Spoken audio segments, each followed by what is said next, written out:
सीमांत उत्पादन संभावना अनाज तथा कपास के उन संयोगों को दर्शाती है जिनका उत्पादन अर्थव्यवस्था के संसाधनों का पूर्ण रूप से उपयोग करने पर किया जाता है। हम लोगों ने क्या देखा कि अनाज तथा कपास के बीच सीमांत उत्पादन संभावनाओं को देखें और उस सीमांत उत्पादन संभावना में हमें कई संयोगों को देखने को मिला, कई कॉम्बिनेशन देखने को मिला। तो उस कॉम्बिनेशन में जो उत्पादन हुआ था, उस उत्पादन कैसे हुआ था? न अर्थव्यवस्था के सभी संसाधनों का पूर्ण रूप से उपयोग करने पर प्राप्त हुआ था। मतलब उत्पादन जो हुआ था सीमांत उत्पादन संभावना में अनाज तथा कपास का संयोग का, वो कैसे हुआ था? न अर्थव्यवस्था के संसाधनों का पूर्ण रूप से उपयोग करने पर किया जाता था। ध्यान दीजिए कि सीमांत उत्पादन संभावना के ठीक नीचे स्थित कोई भी बिंदु अनाज तथा कपास का वह संयोग दर्शाता है जो तब उत्पादित होगा जब सभी अथवा कुछ संसाधनों का उपयोग या तो पूरी तरह ना किया गया हो अथवा उनका अपव्यय करते गए हुए किया गया हो।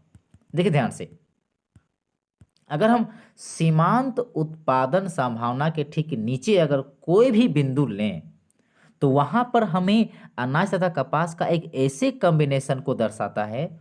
सीमांत उत्पादन संभावना के नीचे अगर कोई भी बिंदु लें तो वो बिंदु हमें अनाज तथा कपास का वह संयोग दर्शाएगा जो उस समय उत्पादित होगा जब सभी सभी अथवा कुछ संसाधनों का उपयोग या तो ना किया गया हो, पूरी तरह से ना किया गया हो, या उनका अपव्यय करते हुए प्रयोग किया गया हो, यानी कि वेस्टफुल तरीके से प्रयोग किया गया हो। यदि दुर्लभ संसाधनों में से अधिक संसाधनों का उपयोग अनाज के लिए किया जाएगा, देखिए संसाधन जो दुर्लभ है, जो सीमित है, अगर उन दुर्लभ संसाधनों में अधिक से अधिक संसाधन का उपयोग यदि अनाज के लिए किया जाएगा तो डेफिनेटली होगा क्या? न कपास के उत्पादन के लिए कम संसाधन उपलब्ध होंगे। उसी प्रकार यदि हम कपास को अपनाएं तो क्या होगा? न अनाज के लिए कम संसाधन मिलेगा। मतलब दुर्लभ संसाधनों का अधिक से अधिक प्रयोग यदि हम कपास में करेंगे तो अनाज के लिए हमें कम संसाधन उपलब्ध होंगे। अतः यदि हम किसी एक वस्तु की अधिक मात्रा प्राप्त करना चाहते हैं, यदि हम कोई एक वस्तु को अधिक मात्रा में प्राप्त करना चाहते हैं तो होगा क्या कि अन्य वस्तु की मात्रा क्या हो जाएगी? हमें कम प्राप्त होगी। हमें कम प्राप्त होगी दूसरी वस्तु। अगर हम किसी एक वस्तु को ज़्यादा मात्रा में प्राप्त करना चाहते हैं तो ऐसी स्थिति में क्या होगा कि हमें दूसरी वस्तु कम मात्रा में प्राप्त होगी। इस प्रकार एक वस्तु की कुछ अधिक मात्रा प्राप्त करने के बदले में हमें क्या करना पड़ता है? ना दूसरी वस्तु की कुछ मात्रा को छोड़ना पड़ता है। मतलब एक वस्तु की कुछ अधिक मात्रा अगर आप प्राप्त करना चाहते हैं तो उस समय क्या होता है कि हमें दूसरी वस्तु की कुछ मात्रा को छोड़ना पड़ता है। तो इसे वस्तु की एक अतिरिक्त इकाई प्राप्त करने की अवसर लागत कहते हैं। इसे क्या कहते हैं? वस्तु की एक अतिरिक्त इकाई, मतलब जो हम एक्स्ट्रा प्राप्त कर रहे थे, अतिरिक्त वस्तु की एक अतिरिक्त इकाई प्राप्त करने की अवसर लागत कहते हैं।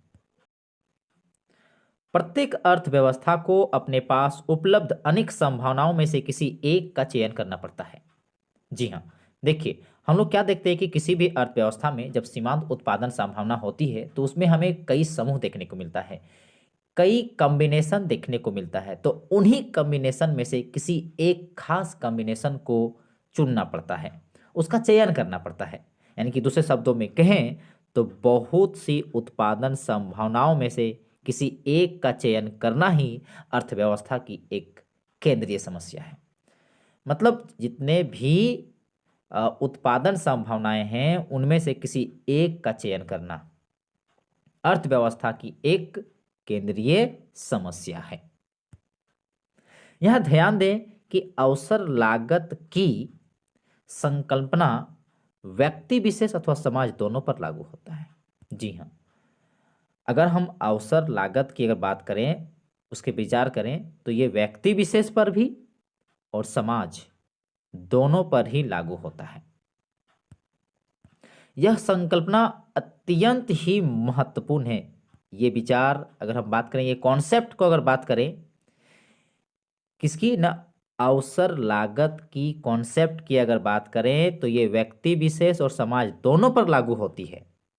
और यह कॉन्सेप्ट अत्यंत महत्वपूर्ण है तथा अर्थशास्त्र में ये व्यापक रूप से उपयोग में लाई जाती है। इसका बहुत ज़्यादा प्रयोग होता है अर्थशास्त्र में। अर्थशास्त्र में इसके महत्व के कारण, चूंकि अर्थशास्त्र में इसका बहुत ज़्यादा महत्व है, इसीलिए इसके महत्व के कारण कभी कभी अवसर लागत को आर्थिक लागत कह के भी पुकारा जाता है। मतलब अर्थशास्त्र में इसका जो महत्व है बहुत अधिक है। अवसर लागत का महत्व बहुत ज़्यादा देखने को मिलता है हमें अर्थशास्त्र में। यही कारण है कि इन्हें कभी कभी आर्थिक लागत कह के भी पुकारा जाता है, उसे समझा जाता है। अब हम लोग समझेंगे आर्थिक क्रियाकलापों का आयोजन। तो देखिए, आर्थिक क्रियाकलाप, सबसे पहले हम लोग आर्थिक क्रियाकलाप को समझेंगे। आर्थिक क्रियाकलाप मीन्स ऐसे क्रियाकलाप यानी ऐसे कार्य जिसमें लोगों की आवश्यकताओं को पूरा किया जाता है। ऐसे कार्य जिससे लोगों की आवश्यकताओं को पूरा किया जाता है सीमित संसाधनों से, तो उसे कही जाती है आर्थिक क्रियाकलाप। तो देखिए, आर्थिक क्रियाकलाप की आधारभूत समस्याओं को या तो उन व्यक्तियों के निर्बाध अंतःक्रिया द्वारा किया जा सकता है जैसा कि बाजार में होता है, या सरकार जैसी किसी केंद्रीय सत्ता द्वारा सुनियोजित ढंग से किया जा सकता है। तो देखिए यहाँ क्या बताना चाह रहा है, जितने भी बेसिक प्रॉब्लम्स होती है, जितने भी आधारभूत समस्याएं देखने को मिलती है, ये आधारभूत समस्याएं या तो उन व्यक्तियों द्वारा, उन व्यक्तियों के फ्री इंटरेक्शन मतलब निर्बाध अंतःक्रिया द्वारा समाधान किया जा सकता है जैसा कि बाजार में होता है, या सरकार द्वारा जो किसी केंद्रीय सत्ता द्वारा सुनियोजित ढंग से, मतलब सरकार जैसी किसी केंद्रीय सत्ता द्वारा एक प्लानिंग ढंग से इसे सॉल्व किया जा सकता है। मतलब जितने भी आधारभूत समस्याएं होती है उसे दो तरीके से समाधान किया जा सकता है। एक उन व्यक्तियों के फ्री इंटरेक्शन मतलब किसी प्रकार का कोई बाधा नहीं क्रियाकलाप द्वारा किया जा सकता है जैसा कि बाजार में देखने को मिलता है, या सरकार जैसी केंद्रीय सत्ता द्वारा की जा सकती है जो एक सुनियोजित ढंग से करेगा, जो एक प्लानिंग ढंग से करेगा।